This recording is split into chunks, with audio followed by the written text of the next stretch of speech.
नमस्कार दोस्तों, मेरे चैनल भक्ति भाव टीवी में आपका स्वागत है। तो दोस्तों, आज के इस वीडियो में मैं आपको बताने वाली हूँ करवा चौथ, अहोई अष्टमी और पूर्णिमा कार्तिक महीने में पूजे जाने वाले चंद्रमा का जन्म कैसे हुआ। कार्तिक मास की शुरुआत के साथ चंद्रमा का महत्व बढ़ जाता है। इस महीने में चंद्रदेव की पूजा और करवा चौथ व्रत का विशेष स्थान है। पुराणों के अनुसार चंद्रमा का जन्म ब्रह्मा के अंश से हुआ और वे चंद्रवंश के अधिपति हैं। कार्तिक मास की शुरुआत हो चुकी है। अध्यात्म और पौराणिक संदर्भों को देखें तो कार्तिक के महीने में रात्रि काल का महत्व बढ़ जाता है, तो साथ ही इस महीने में चंद्रदेव का भी महत्व है। तंत्र में कार्तिक की रात्रि को जागरण और सिद्धि की रात बताया गया है और इस दौरान ही चंद्रमा का दैवीकरण भी होता है। ज्योतिष में चंद्रमा मन और मातृ छाया का प्रतीक है। ज्योतिष कहता है कि अगर आपकी माँ आपसे प्रसन्न है और संतुष्ट है तो आपकी कुंडली और जीवन में चंद्रमा की कोई भी दोष कष्ट नहीं होंगे। चंद्रमा को प्रीति, प्रेम और रतिभाव का स्वामी भी बताया गया है। वह सौभाग्य का भी प्रतीक है और ऐश्वर्य का भी वरदान देने वाला देव है। इसीलिए कार्तिक मास में किए जाने वाले व्रतों में चंद्र पूजा और चंद्र अर्थ का महत्व बढ़ जाता है। कार्तिक मास की कृष्ण पक्ष की चतुर्थी को किया जाने वाला करवा चौथ व्रत चंद्रदेव को देखकर ही पूरा होता है। करवा चौथ, अहोई अष्टमी और कार्तिक पूर्णिमा। इसी तरह अहोई अष्टमी का व्रत कार्तिक कृष्ण अष्टमी को होता है। महिलाएं इस दिन शाम को तारे देखकर और कहीं कहीं पर चंद्रमा को अर्घ्य देकर ही व्रत खोलती हैं। कार्तिक पूर्णिमा चंद्रमा की पूर्णता का पर्व है। चंद्रमा कौन है, किनका अवतार है और किस रूप में उसका पुराणों में जिक्र हुआ है, इसकी अलग अलग कथाएं पुराणों में वर्णित है। भागवत पुराण में चंद्रमा का जिक्र एक अवतार के तौर पर होता है और वह अन्य देवताओं की तरह ऋषि कश्यप और देव माता अदिति के पुत्र नहीं हैं, बल्कि उनके माता पिता महर्षि अत्रि और अनसुईया हैं। इसी आधार पर आगे चलकर क्षत्रियों के एक वंश चंद्रवंश की भी स्थापना हुई, जिनके अधिपति चंद्रमा ही हैं। भागवत पुराण के अनुसार चंद्रमा का जन्म ब्रह्मा के ही अंश से हुआ है। चंद्रमा के जन्म लेने और अवतार की कथा बहुत ही रोचक और विचित्र है। कहानी के अनुसार एक बार देवर्षि नारद विष्णु लोक गए हुए थे। वहाँ देवी लक्ष्मी के साथ सरस्वती और पार्वती जी भी मौजूद थी। इस दौरान तीनों देवियों में नारियों के सती और सतीत्व की चर्चा हो रही थी। इस प्रसंग को लेकर नारद मुनि ने कहा कि धरती लोक में भी सतीत्व का पालन करने वाली स्त्रियां कम नहीं हैं। तब देवियों ने कहा कि किसी एक का नाम ही बता दीजिए। तब देवर्षि ने सती अनसुईया का नाम लिया। सती अनसुईया के सतीत्व की परीक्षा लेने पहुँचे त्रिदेव। तीनों देवियों को अपने सतीत्व पर अहंकार हो गया था, इसीलिए उन्होंने ब्रह्मा, विष्णु और शंकर जी को सती की परीक्षा के लिए भेज दिया। त्रिदेव साधु वेश में अत्रि मुनि के आश्रम में पहुँचे। उस समय ऋषि अत्रि कहीं गए हुए थे। आश्रम में देवी अनसुईया ही थी। उन्होंने ऋषियों का स्वागत किया और भोजन करने के लिए आग्रह किया। ऋषियों ने उनके सामने शर्त रखी कि हम तभी भोजन ग्रहण करेंगे जब आप हमें अपने हाथों से स्नान कराकर भोजन कराएंगी। सती अनसुईया ने उनकी बात मान ली और कहा कि ठीक है, आंगन में चलिए। इसके बाद ऋषि पत्नी ने तुरंत ही अपने योग बल से उन तीनों ऋषियों को 6 महीने के नवजात बालकों में तब्दील कर दिया और जैसे माँ बच्चों को स्नान कराती है वैसे ही स्नान कराया और फिर उन्हें दूध पिलाकर सुला दिया। इस तरह तीनों देव अनसुईया के पुत्र बनकर आश्रम में खेलने लगे।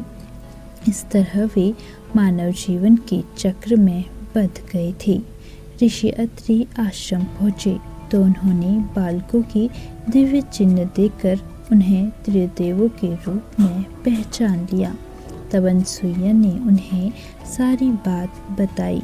ऋषि भी तीनों बालकों को पुत्र मानकर उनका लालन पालन करने लगे।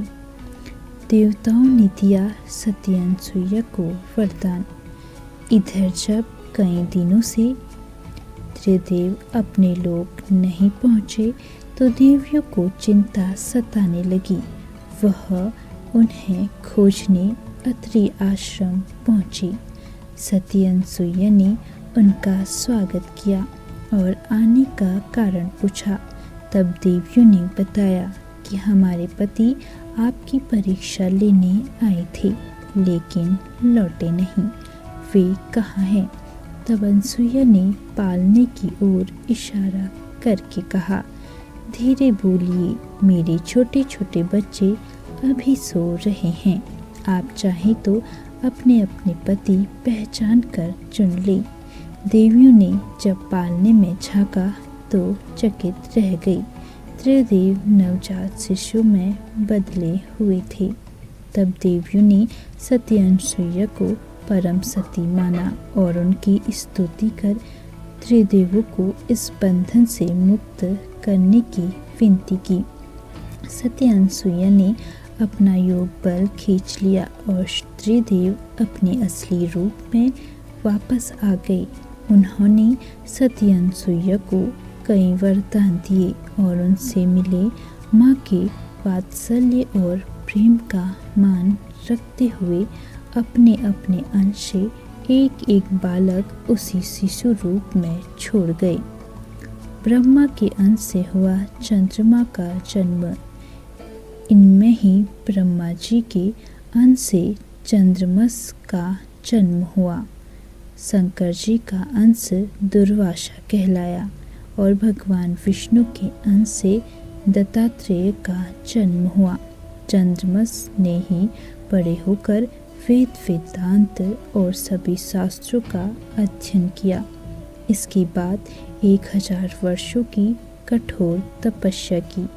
इस तपस्या से उन्हें कई सिद्धियां मिली। ब्रह्मदेव ने उन्हें ऐश्वर्य का वरदान दिया और इसी ऐश्वर्य के वरदान से वह चंद्रलोक के अधिपति बने और चंद्रमा कहलाए। कई तरह की सिद्धियों और ऐश्वर्य के स्वामी होने के कारण ही चंद्रदेव व्रत के पूर्ण होने के पूरक बने।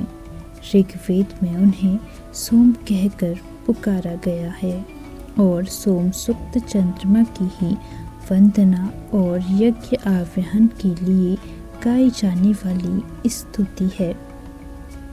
तो दोस्तों, अब जानते हैं करवा चौथ की पौराणिक कथा। करवा चौथ की कहानी। बहुत समय पहले की बात है। एक साहूकार के 7 बेटे और उनकी एक बहन कड़वा थी। सभी सातों भाई अपनी बहन से बहुत प्यार करते थे, यहाँ तक कि वे पहले उसे खाना खिलाते और बाद में स्वयं खाते थे। एक बार उनकी बहन ससुराल से मायके आई हुई थी।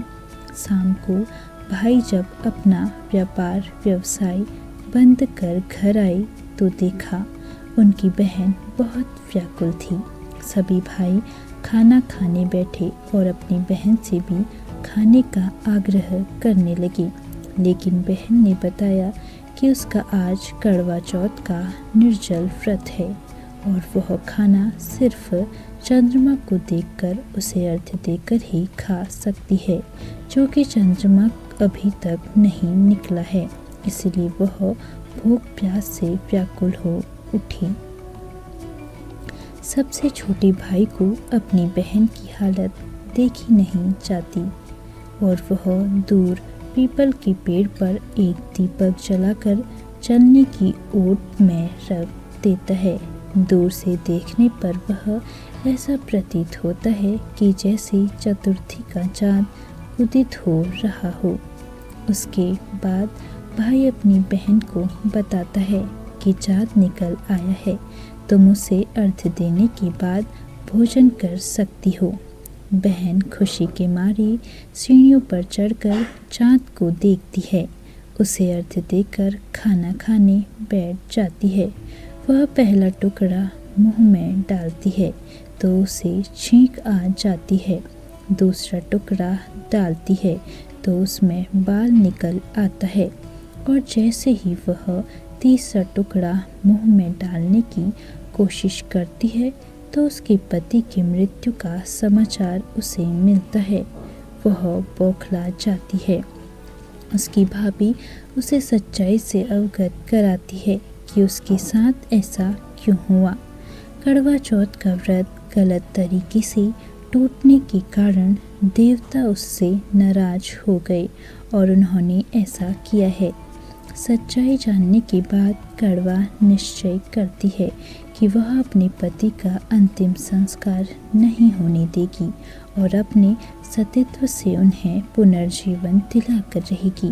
वह पूरे 1 साल तक अपने पति के शव के पास बैठी रहती है, उसकी देखभाल करती है। उसके ऊपर उगने वाली सुईनुमा घास को वह एकत्रित करती जाती है। 1 साल बाद फिर करवा चौथ का दिन आता है। उसकी सभी भाभियाँ करवा चौथ का व्रत रखती हैं। जब भाभियाँ उससे आशीर्वाद लेने आती हैं तो वह प्रत्येक भाभी से यम सुई ले लो, पीर सुई दे दो, मुझे भी अपनी जैसी सुहागन बना दो, ऐसा आग्रह करती है। लेकिन हर बार भाभी उसे अगली भाभी से आग्रह करने का कह चली जाती है। इस प्रकार जब छठे नंबर की भाभी आती है तो कड़वा उससे भी यही बात दोहराती है। यह भाभी उसे बताती है कि जो कि सबसे छोटे भाई की वजह से उसका व्रत टूटा था, अतः उसकी पत्नी में ही शक्ति है कि वह तुम्हारे पति को दोबारा जीवित कर सकती है। इसलिए जब वह आए तो तुम उसे पकड़ लेना और जब तक वह तुम्हारे पति को जिंदा न कर दे उसे नहीं छोड़ना। ऐसे कहकर वह चली जाती है। सबसे अंत में छोटी भाभी आती है। कड़वा उनसे भी सुहागन बनने का आग्रह करती है, लेकिन वह टालम टोली करने लगती है। इसे देख कड़वा उन्हें जोर से पकड़ लेती है और अपने सुहाग को जिंदा करने के लिए कहती है। भाभी उससे छुड़ाने के लिए नोचती है, खसोटती है, लेकिन कड़वा नहीं छोड़ती है। अंत में उसका तपस्या को देख भाभी पसीज जाती है और अपनी छोटी अंगुली को चीरकर उसमें से अमृत उसके पति के मुंह में डाल देती है। कड़वा का पति तुरंत श्री गणेश कहता हुआ उठ बैठता है। इस प्रकार प्रभु कृपा से उसकी छोटी भाभी के माध्यम से कड़वा को अपना सुहाग वापस मिल जाता है। हे श्री गणेश माँ गौरी, जिस प्रकार कड़वा को चीर सुहागन का वरदान आपसे मिला है, वैसा ही सब सुहागन को मिले। तो दोस्तों, कैसी लगी आपको यह वीडियो कमेंट करके ज़रूर बताएं और ऐसी ही बहुत सारी कहानियों, कथाओं और जानकारियों को सुनने के लिए मेरे चैनल को सब्सक्राइब करें। और आप इस वीडियो को कहाँ से देख रहे हैं कमेंट बॉक्स में ज़रूर लिखें। धन्यवाद।